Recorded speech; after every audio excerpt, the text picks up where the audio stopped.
মাশাআল্লাহ।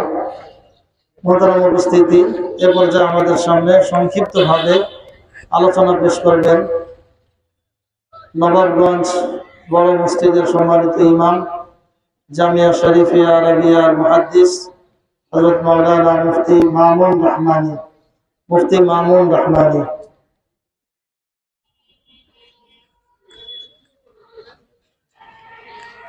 আলহামদুলিল্লাহ, আল্লাহ রাব্বুল আলামিনের অশেষ মেহেরবানি যে সামাজিক এরকম একটা বিপর্যয়ের মধ্যে আল্লাহ রাব্বুল আলামিন আমাদেরকে আল্লাহ অভিমুখে ছোটার, আল্লাহর কাছে ধর্ণা দেওয়ার, আল্লাহর কাছ থেকে সাহায্য নেওয়ার জন্য আল্লাহ রাসূলের এই সুন্নাহ সালাতুল ইস্তিসকা, বৃষ্টি নামাজ, এই নামাজের জন্য এখানে আমাদেরকে আসার, সমবেত হওয়ার সুযোগ আল্লাহ তাআলা তৈরি করে দিয়েছেন। জন্য আল্লাহ তাআলার শুকরিয়া, আলহামদুলিল্লাহ। সম্মানিত উপস্থিতি, সম্মানিত উলামায়ে কেরামের জবান থেকে আমরা অনেক মূল্যবান নসিহত শুনেছি। আসলে এই মজলিস নসিহত করার মজলিস না, বরং এই মজলিস প্রত্যেকে নসিহত গ্রহণ করার মজলিস। তাওবা ইস্তিগফারের কথা প্রত্যেকেই বললেন। আল্লাহ রাসূলের এক হাদিসের মধ্যে আসছে, দেখেন আল্লাহ রাসূলের সাহাবী আব্দুল্লাহ ইবনে উমর রাদিয়াল্লাহু তাআলা আনহু আরো কিছু মুহাজির সাহাবা ইকরামকে নিয়ে বসা ছিলেন। আল্লাহ রাসূল তখন এখানে আসলেন। এসে আল্লাহ রাসূল বললেন যে খামসু খিসাল ইদা তুলিতুম বিহিন্না আউযু বিল্লাহি মিন আন তুদরিকুহুন্না। এই পাঁচটা এরকম কাজ এমন আছে যে পাঁচটা কাজে যখন তোমরা আক্রান্ত হবে, আল্লাহ তাআলার পক্ষ থেকে পাঁচ ধরনের বিপদ তোমাদের উপর নেমে আসবে।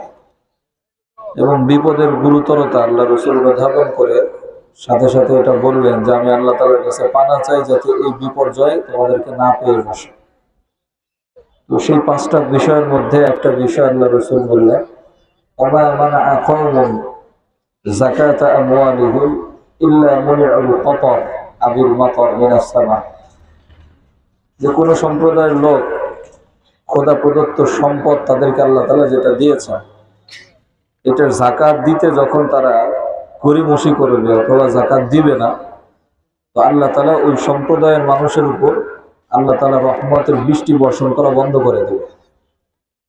এই জন্যই সলাতুল ইস্তিসকা পড়তে আসছে নিজেদের উপলব্ধির জায়গা থেকে, যে আল্লাহ তাআলার কাছ থেকে রহমতের বৃষ্টি আমাদের পাওয়া দরকার।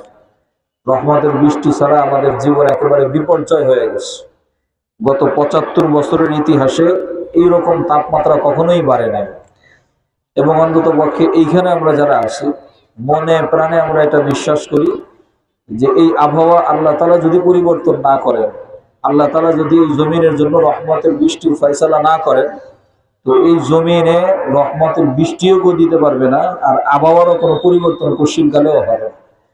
অন্তত পক্ষে এইখানে যারা আছে তাদের মধ্যে এই উপলব্ধি, এই আস্থা, এই বিশ্বাস আমরা লালন করতেছি। তো এই তাওবা ইস্তিগফারের এই মজলিসে সকলের কাছে আবদার থাকবে এটা, রহমতের বৃষ্টি বর্ষণ বন্ধ হওয়ার। আল্লাহ তাআলা, আল্লাহ রাসূল যেটা বলেছেন যে যাকাত যে সম্প্রদায়ের মানুষ আদায় করবে না তাদের উপর রহমতের বৃষ্টি আল্লাহ তাআলা বন্ধ করে দেবে। তো আমরা এই মজলিসের মধ্যে এসে যদি অন্তত পক্ষে এইটাই করতে পারি যে আমরা ফরজ যাকাত যেটা আছে, সম্পদের যাকাত, এটা আমরা আদায় করব, এবং এই বিষয়ে পাক্কা ইরাদা যদি করতে পারি, প্রত্যেকটা মানুষ যদি এই বিষয়ে একমত হয়ে যায়, তো আশা করা যায় যে আল্লাহ তাআলা রহমতের বৃষ্টি আমাদের উপর বর্ষণ করবে। আল্লাহ রাব্বুল আলামিন আমাদের সবাইকে এই তাওবা ইস্তিগফারের এই মজলিসকে কবুল করুক। রহমতের বৃষ্টি যে আমল করলে নামবে, ওই আমল আমাদেরকে করার তৌফিক দান করুন। আমিন। ওয়া আখিরু দাওয়ানা আলহামদুলিল্লাহি রাব্বিল আলামিন।